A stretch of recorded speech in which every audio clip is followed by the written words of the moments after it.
Ayan o. Napakalawak pa ng area dito. Pwede pang pagtaniman ng gulay. Ayan po. Napakaluwag pa po.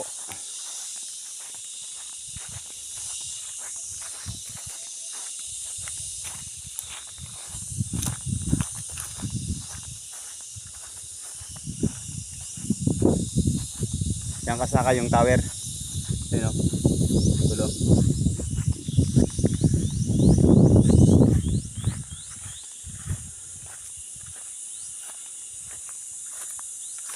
Nasaan na kaya yung kalabaw natin dito?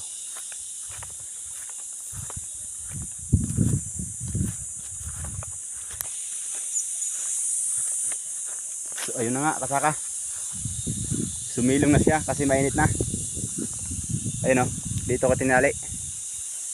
Ayun po yung kalabaw natin na inalagaan. Ayun o.